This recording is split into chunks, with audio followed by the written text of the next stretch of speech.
My name is Dr. Paul Houle, and in this program of Radon Continuing Education, we're going to discuss the relatively new revised protocols for performing radon measurements in schools. The new protocol that is out is somewhat more complete than the older protocol that came out a few years back, and adds a bit of information in the arena of quality assurance, which I think will be particularly important for us. It is more complete, and that's the reason we're going to look at it right now. So recognize that in 1988, as you see here, the EPA did publish a report, and it was based upon a study done in Fairfax County, Virginia, regarding schools. And the original protocols on school measurements was based upon this study. A larger study has since been completed, which was called the National School Radon Survey, and it showed on a national level that there is widespread contamination of radon in schools, and that this analysis is statistically valid at the national level. And what that means is that for the nation as a whole, there is widespread contamination. It is safe to say there's widespread contamination of radon in schools. It does not mean, for example, if you come into your own town, that there's widespread contamination across the schools in your own town or borough. Rather, nationally, it's a problem. Locally, it may or may not be a problem, and that needs to be investigated. Of course, the only way you can tell if you have a radon problem in a school is, as we've seen many times before, you have to test for it. Currently, the EPA estimates that 19.3%, let's call it 20%, of all schools are going to have a radon problem. And you see here that's nearly 1 in 5, and if you translate that down into the numbers of schoolrooms or classrooms that are going to have a radon problem, you see that that typically is expected to come out to be about 70,000 schoolrooms are going to have a short-term value, that is a radon measurement made from a short-term measurement being less than or equal to 90 days at greater than 4 picocuries per liter. And we will be using the concentration for radon, the units picocuries per liter, with which we're already quite familiar. And of course 4 is the action limit currently established by the EPA. Now, no two schools are alike. Even if they're built the same, they won't be alike in radon concentrations, and the reason being that the concentration of radon in the soil is going to be different under different buildings and in different areas. The structure of the building, even if you build two identical ones, the structure will still be a little bit different. And of course, how the HVAC system is operating in the different schools. HVAC being heating, ventilation, and air conditioning system. And this has a fairly large impact on the, or may have a large impact on the radon concentration in a school. In fact, in one case with which I'm familiar, a radon problem in a school was found, and by adjusting the rate of ventilation of the HVAC system, they eliminated the radon problem. So sometimes even a modest adjustment can make a big difference in radon concentrations. Let's not forget that radon is a gas, and it's relatively easy to change the concentrations of radon in a given area. Now, there are two kinds of tests, and most of us have seen this before. There are short-term tests. Anything less than or equal to 90 days is defined to be a short-term test, and so anything greater than 90 days is obviously a long-term test. Minimum measurement times is 48 hours. That's the minimum measurement period. And this, you will note, is exactly the same as the criteria for radon measurements in homes. And so you're going to see a lot of what you know about radon measurements in homes is passed over to be used for radon measurements in schools, with a few complications, because obviously the school is a larger facility with a lot more rooms in it than a typical home. Now, EPA recommends a two-step approach, as you see here. First, initially, do a short-term measurement. And here, this is the same as in the old protocols, in all frequently occupied rooms in contact with the ground. So if you have a one-story school building, then all of the rooms in contact with the ground, which would be almost all of the rooms in a one-story school facility, should be tested for radon. And then do a follow-up test in every room for which the short-term measurement comes out greater than or equal to 4. Okay? So first we do a short-term measurement in all the frequently occupied rooms. This precludes closets that are hardly ever used or no one ever spends any time in it, etc., but frequently occupied rooms. And for those whose concentration comes out to be greater than 4 in that case, then do a follow-up test.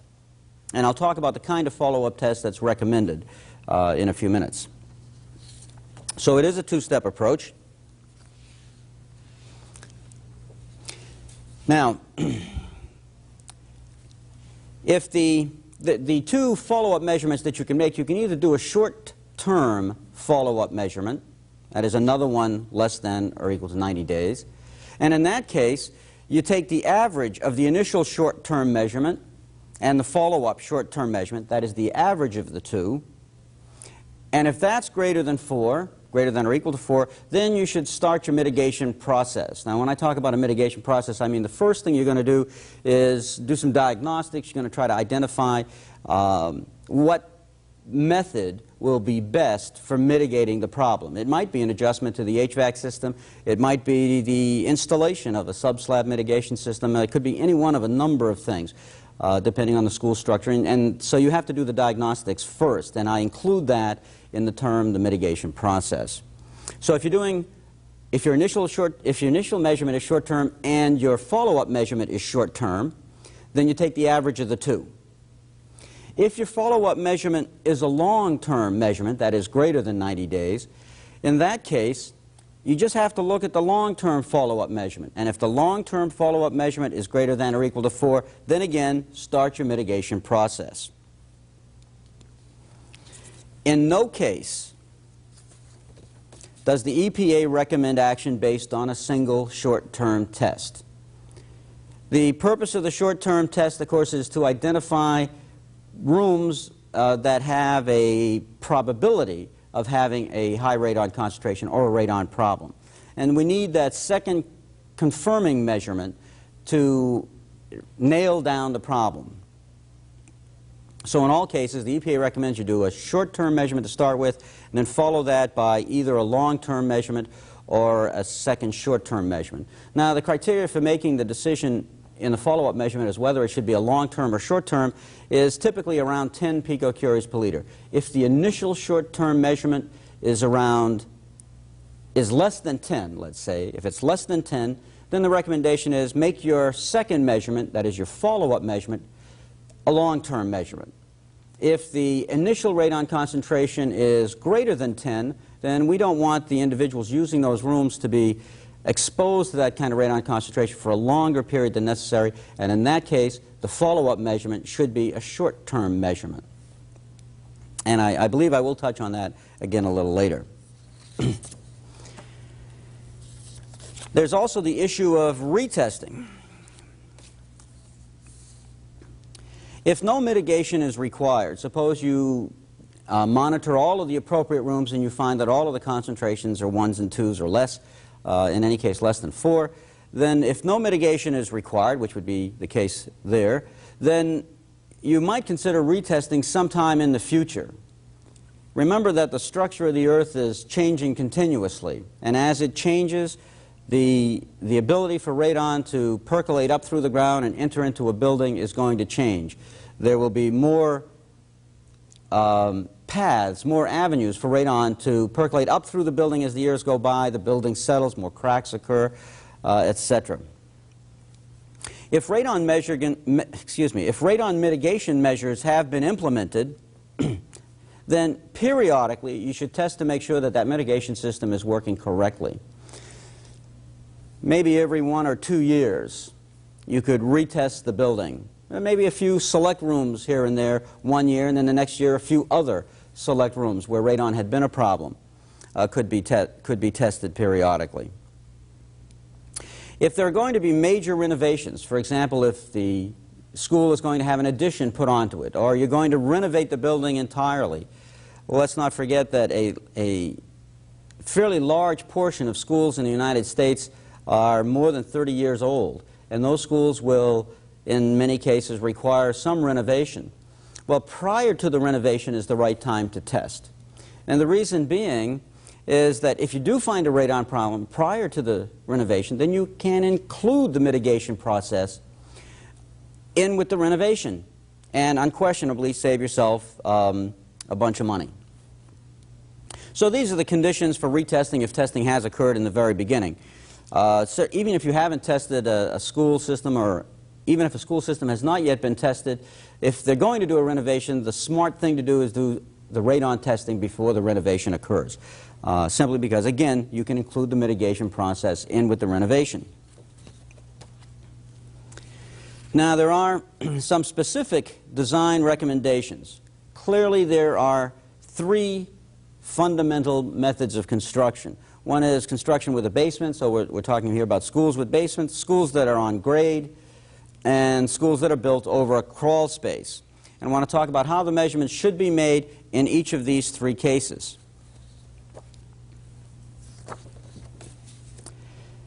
Starting with the slab-on-grade house, you should measure the frequently occupied rooms in contact with the ground. Now, actually, that's pretty much a one-story building, for example. It's built on the ground or set down below grade, maybe a foot or two. So again, measure frequently occupied rooms in contact with the ground.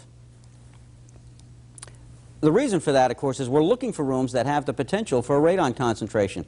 And any room in contact with the ground has that potential. A room on the second floor cannot get radon from the ground. It may get it from percolation from the first floor into the second floor, but obviously can't get it from the ground. Now, if you do the measurements on the first floor and none of them show any radon concentration, you can feel quite confident that there'll be no radon on the second floor either, since fundamentally the radon has to pass through the first floor to get to the second floor. So slab on grade, measure frequently occupied rooms in contact with the ground. For those cases where you have the open classroom design, that is, usually you have a huge bay, simply a very large area, and class A is over here and class B is over there, and there's no separation between the two, it's just a big open area, then you should place one detector for every 2,000 square feet of area.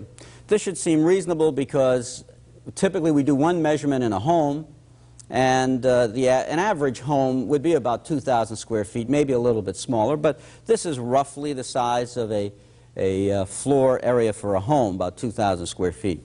Now, as you can see here, if there are movable walls which can separate each section, so class A is over here, but there's a divider wall that may roll out or roll back in, and then class B over here. If the divider walls are available, then it's wisest to measure in the region where class A is and in the region where class B is as well. But if the movable walls are absent, or they're broken, or they're never used, then one detector per 2,000 square feet. If you're looking at a school that's built on a crawl space, you should measure the rooms directly above the crawl space. Now, they're not in contact with the ground, of course, because the crawl space separates them, but they are still, the rooms on the lowest floor directly above the crawl space are those rooms which have the greatest likelihood of having a radon concentration in them. So in that case, the crawl space design should test those rooms. And then finally, in the basement design, should measure all the frequently occupied basement rooms. Obviously, they're all in contact with the ground, plus all rooms above the basement that have one or more walls in contact with the ground. So clearly, any room that has any contact with the ground, whether it be along the side wall or the floor of that particular room, those should be tested for radon concentrations.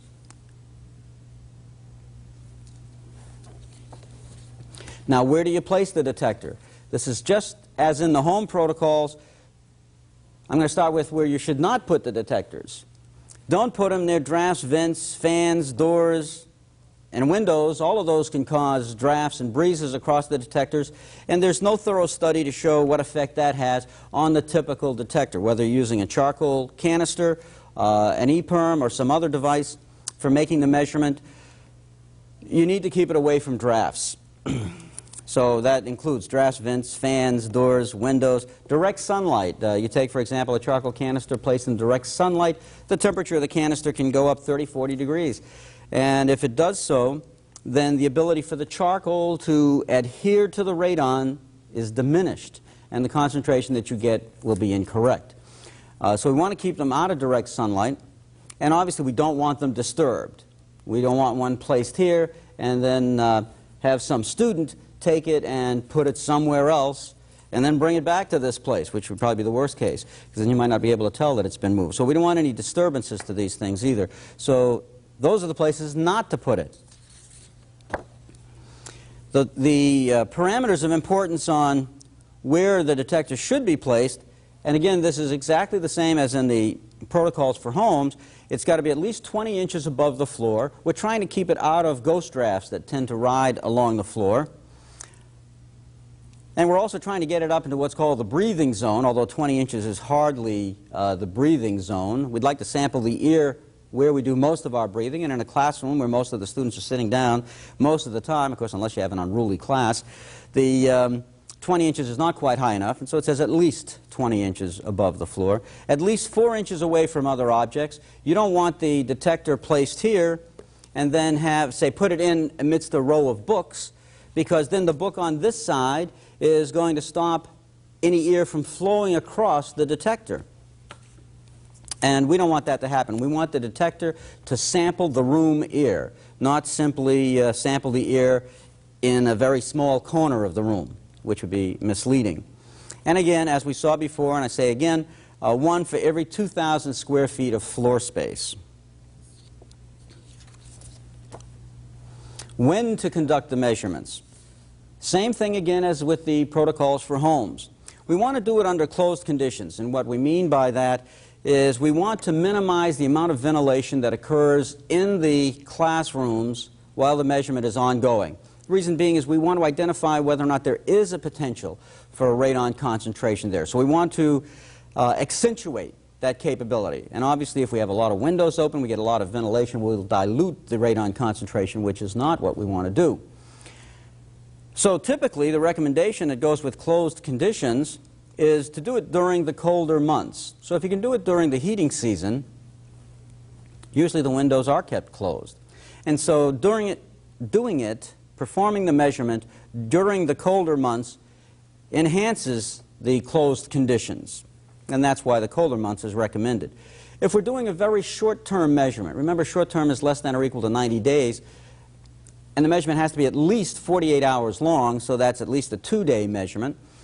If the measurement's between 2 and 5 days, which is very common, then for 12 hours prior to deployment of the detectors, the building should be brought to closed conditions. That is, any windows that don't have to be open should be closed. If there are doors that are kept open to the outside all the time, they should be closed, unless obviously there's some constraint for that. And again, when to conduct the measurements, they should be done during the weekdays with the HVAC system running normally. So we want to find the rooms that have a potential for a high radon concentration under normal conditions. So we're going to enhance that potential by having the closed conditions, but we're going to let the HVAC system run normally, and we're going to do it during the weekdays since that is expected to give us our most reasonable results. Again, under the topic of when to make the measurements, we should avoid doing them during abnormal weather conditions. And the reason is if there are storms passing through the area, for example, they typically bring with them high winds and low atmospheric pressure, which can severely spike the radon concentrations in the rooms. And so that's to be avoided. That would be unusual conditions. And of course, to avoid doing the measurements during structural changes, because we have no idea what the process of the structural change is going to do to the radon measurement itself. Clearly, the radon concentration in the room that would be measured during a renovation would be highly suspect as to what it is normally. So we should avoid these two cases. Now, who may conduct the testing? EPA has some recommendations here. Clearly, those who have passed the Radon Measurement Proficiency Program are recommended by the EPA. Many states have certification programs. Pennsylvania, New Jersey, Florida, for example, have programs by which they can identify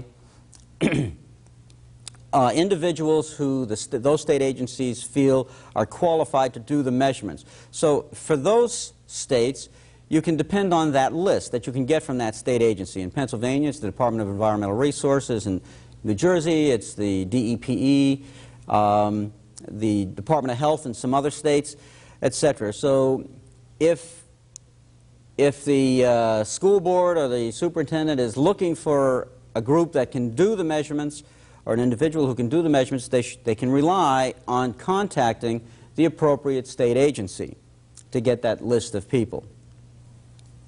Or they may train their own people to do it. So it says here, qualified, trained school personnel.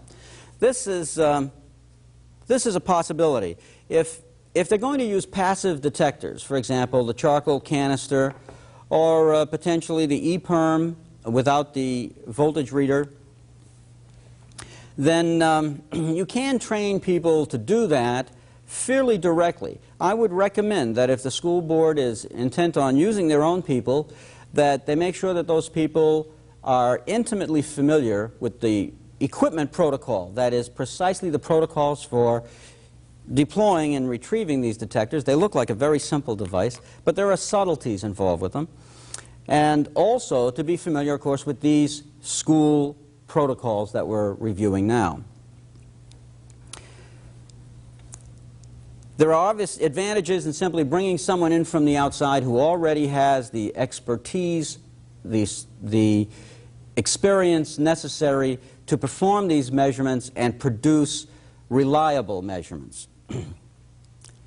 And my feeling would be that these are the people that should be used. They have the experience. It won't be a one-time effort. They've been doing this for a long time, and they're going to produce reliable measurements. Not that this can't be done, but this, for me, would be my second choice.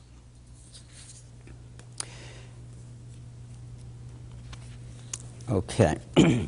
There's the area of quality assurance, and this, I like what's been done in the new protocols regarding quality assurance. Duplicates and blanks are brought into the picture quite clearly. First of all, a duplicate measurement is you'd go into a classroom, for example, and you'd put two detectors in side by side, well, maybe a few inches apart, just like this. And the purpose of that is as a test to see if everything in the system, the measurement system, is working well. That is, if this one produces a concentration of 10 and this produces a concentration of 9.5, that would be okay. To me, those two measurements are very close. And since the radon is a gas, I expect some variation between the two values. However, if this one produces a value of 10 and this produces a value of 1, well, I get very suspect of something like that. I would have to ask myself, what is it that caused that difference? That would be worth looking into. And so a duplicate measurement is simply two detectors placed, I say side by side. I would keep them apart 6, 8, 10 inches, something like that, so that they're sampling roughly the same air but not interfering with one another. Blanks, on the other hand, are really a test of the laboratory. You get the detector, you never deploy it. You simply pretend that you deployed it, and you send it back unopened to the laboratory. And when the laboratory analyzes this detector, they ought to get a value pretty close to 0.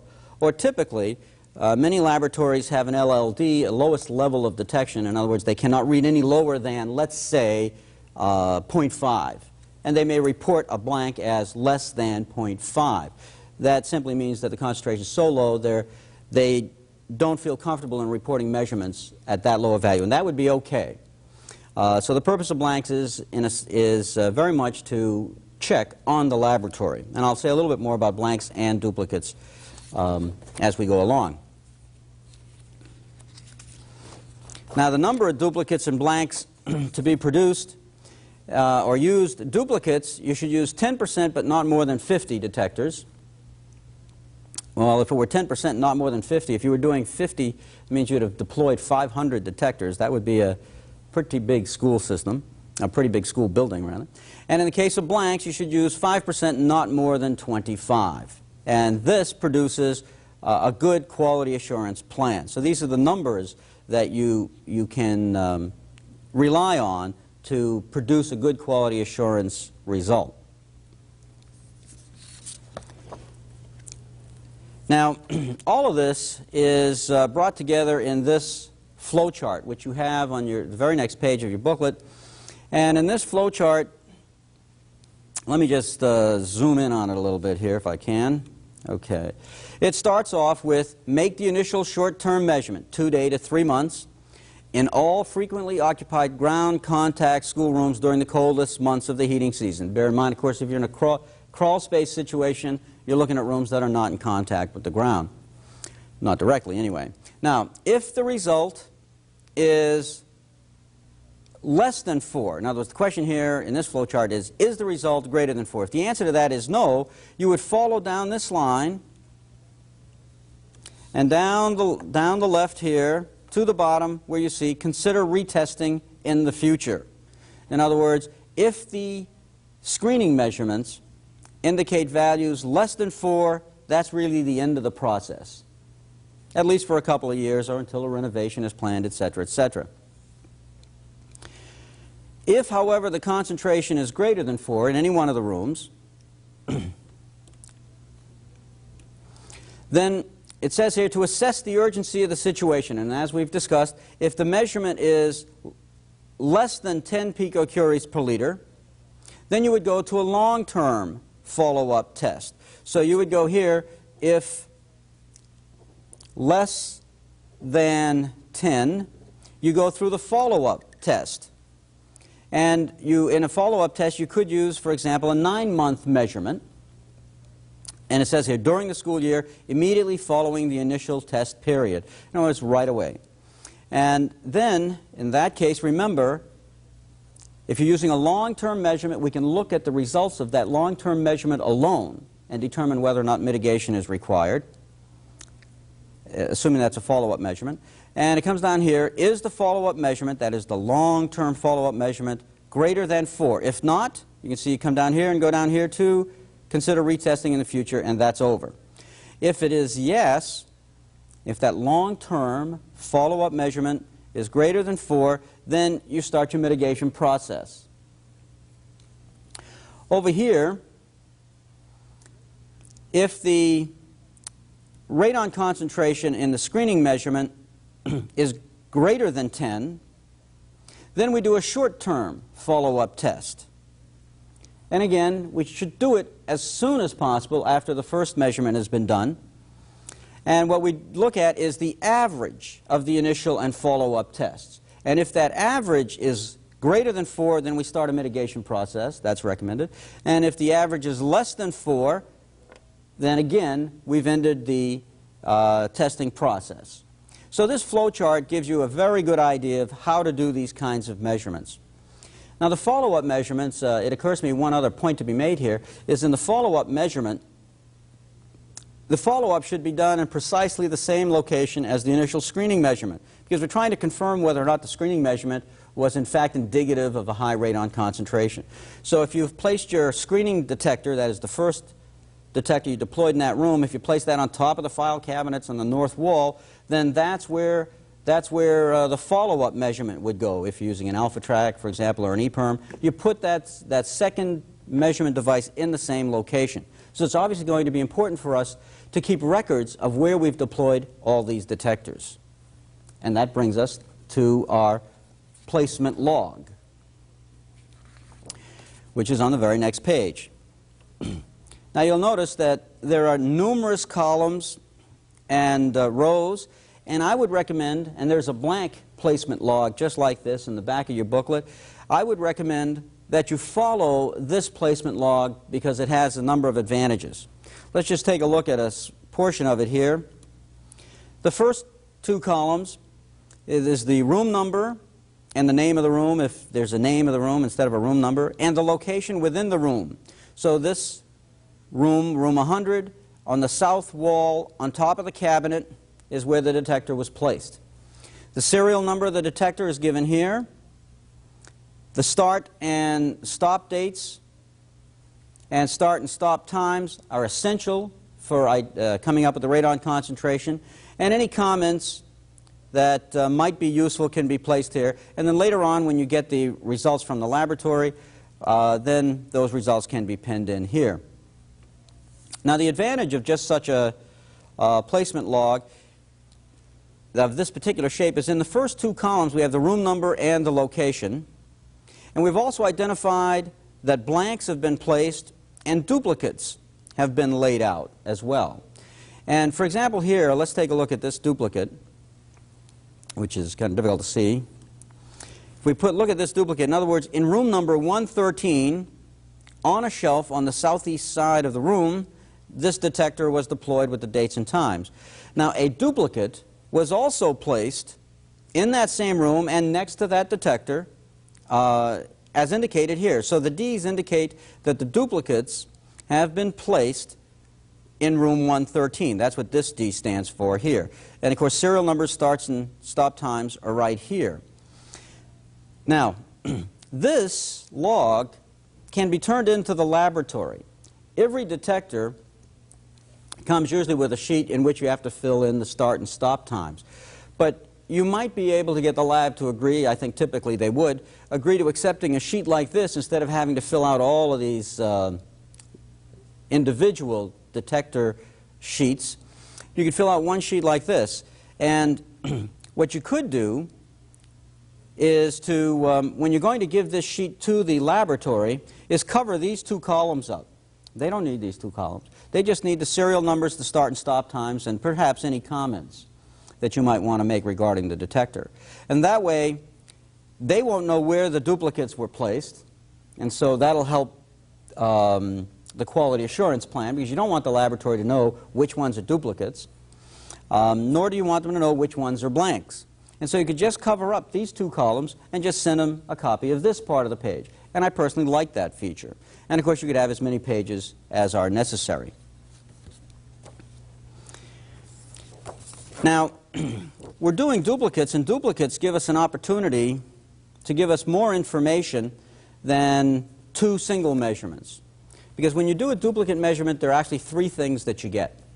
You get the value from this detector, you get the value from the other detector, and then you get the difference in the values. And as I mentioned, the difference is an extra piece of information, which is useful. For example, if this gives you 10 and this gives you 9.5, that looks okay. Those are pretty realistic numbers. In fact, this gave me 10 and this gave me 8.5. That would be okay. But if this gave me 10 and this gave me 5 or 4, or worse, 3, then I'd be very suspect of those results. We would want to look into that. So that difference tells us something. And we can quantify when we should start being worried. And for that purpose, there is the table called the duplicate log. And what we see here, let's look at the sample here. And for every duplicate pair, that is, as we saw in one of the rooms, there were two detectors placed. Let's look at, say, this one here. I want to look at this one. Whoops, here we go. The first measurement was 4.5. Let me just fix this a little bit. The first measurement was 4.5, and the duplicate detector, the next detector, came out to be 3.7. Now that has an average value of 4.1, which is greater than 4. That is higher than the action limit, higher than or equal to the action limit. And of course the average, let me just calculate that down here. The average is just the sum of the two divided by 2. 4.5 plus 3.7 over 2, which, let me see, that's 8, that's 8.2, I had to think about that for a second, over 2, or of course 4.1 as we see here. So the EPA did make that calculation correctly. So they have a 4.1. In the next column, the M standing for the average value, that's this column of averages in every case. In the next column, we're putting an x next to the average values for the duplicates that come out to be greater than 4, greater than or equal to 4. So that's this one. That average is greater than or equal to 4. This average is greater than or equal to 4, so we put an x there. No x, no x, x, no, no, no, yes, no. And we tally up, we find that there were 4 of them in this particular duplicate log. There are 4 duplicates that had values, average values greater than 4. Now, for those cases, we want to look at what is called the relative percent difference, which is not too hard to calculate. The relative percent difference, again, I want to look at this last one since we started with this one. The relative, let me move over to here. The relative percent difference is simply the difference between the values. Now, the difference between the values is the difference between 4.5 and 3.7. So I'll write it as 4.5 minus 3.7. That's the difference, divided by the average, which we found a moment ago to be 4.1. And if we work that out, let me just see here. That's 4.5 minus 3.7, and that's 0.8. Divided by 4.1. So divide that by 4.1, and I get 0.195. That's actually the percent difference. So to get, that's just this, the percent, oh, excuse me, that's just the difference. To get this over to percent, I have to multiply by 100.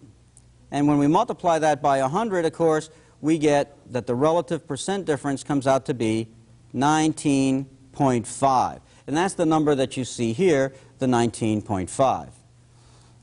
So all you have to do to get the relative percent difference is to calculate the difference, that is just one minus the other, and divide it by the average, and then take that result and multiply it by 100. And you get the relative percent difference. Always choose the first number in here in the difference to be the larger of the two, and that way your values will always come out to be positive. You want the relative percent difference to always come out to be positive in this kind of analysis. So if you took the 3.7 minus the 4.5, of course in this case you'd have gotten a minus 19.5%. But to make it positive, use the bigger number here and the smaller number there. So that you've produced this table. And now what's done is you take all of these relative percent differences and add them up. And you see we get a 49 here. And now for our last step, what we do is we take this 49 and we divide it by the number of measurements that were greater than 4. Obviously, that's simply the only ones for which we've calculated relative percent differences. And 49, so let me just do that on another sheet here for a second, right beside this one. I would take here 49 divided by 4. Whoops, going off the page. And let's see, what do we get when we do that? We get 12.25. And the key to this is that this is, of course, the average relative percent difference. It's the average of all the relative percent differences. And the recommendation is that that number needs to stay below 25%. And if the average comes out to be less than 25%, then the data is not particularly suspect. The data looks okay. Now, I have to say that if any one of these, going beyond the protocol now, if any one of these were, say, 80 or 90 or 100%, I'd be very suspect of that particular measurement, and I'd want to have a discussion with the cooperating lab that yielded these results. I'd certainly want to look into this in some way. That would be very suspicious to me. That's not too likely to happen, and so the control parameter that's used is this average relative percent difference, and it should be kept,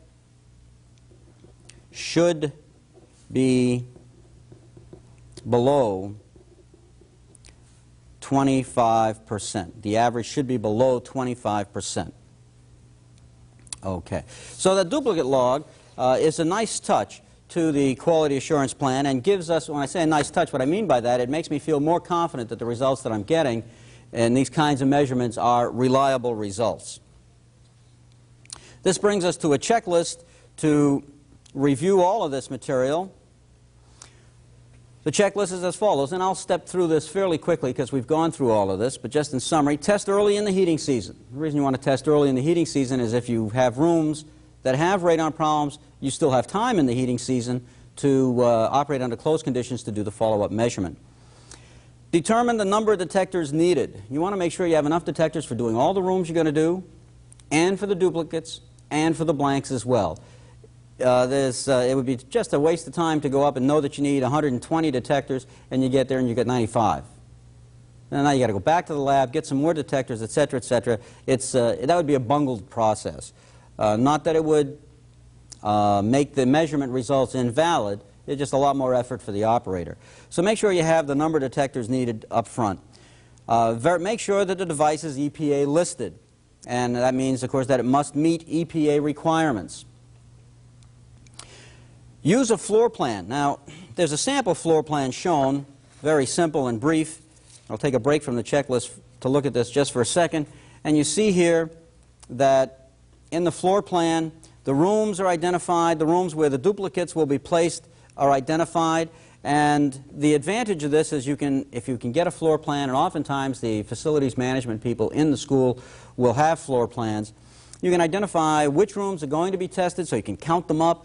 You can identify which rooms you're going to put duplicates in. You don't want to put all your duplicates in adjacent rooms. You want to spread them out throughout the measurement area. And so here you can do that ahead of time, and you can count up the number of detectors you need ahead of time. It shows good organization, and it makes your effort a much more efficient process. You should choose a location within the room prior to deployment.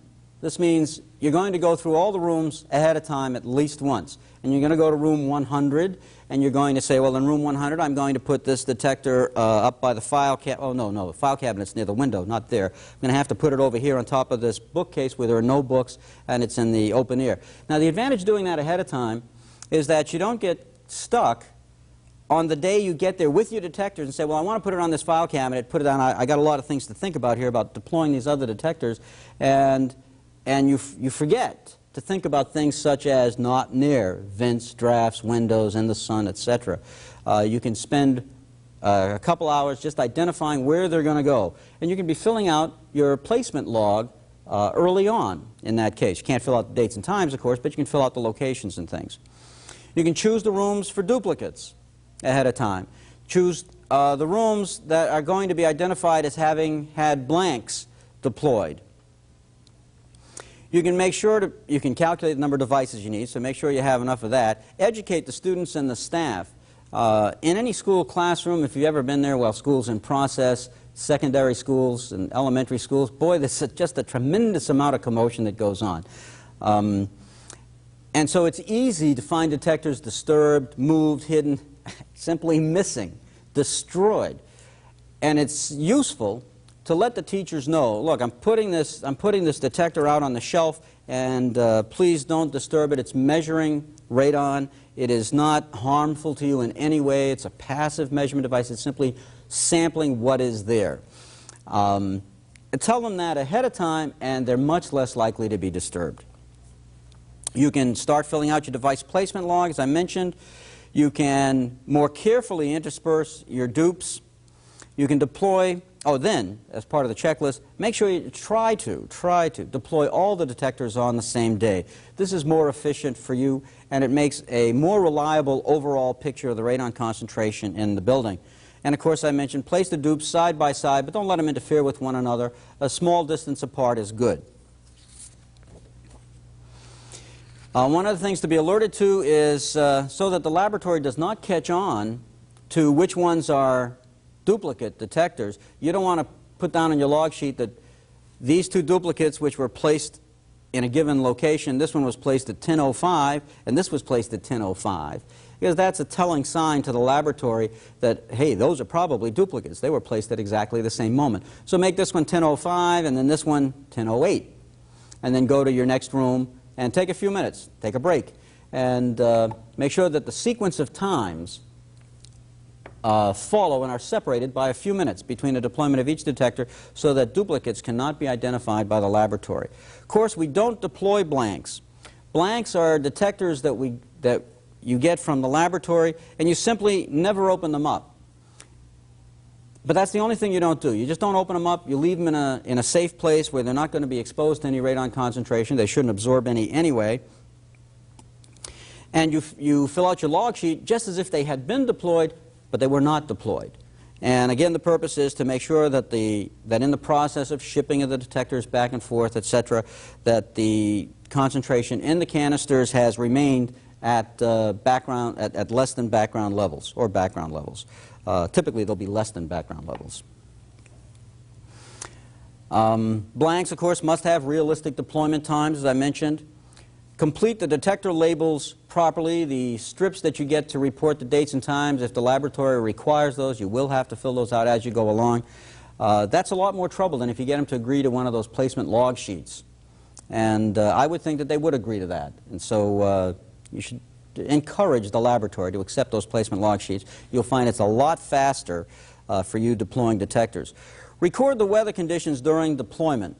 If it's a nice day, if it's a sunny day, the temperature and cloudy, or temperature and raining. If the weather is bad, again, remember you should avoid making the deployment beginning on a day when the weather is bad. If the weather is predicted for the next week to be beautiful and yet wintry, of course, that would be the ideal condition. Retrieve all the detectors on the last day. Don't forget to fill in your sample log sheet when you retrieve the detectors as you do. So if you retrieve this detector at 12:03 and this detector at 12:07, those are different times, and you need to jot down those times correctly. Not that a few minutes would make a lot of difference out of a 48-hour measurement, but if you're sloppy in that respect, who knows what you're sloppy in. Note any discrepancies in the log sheet during retrieval.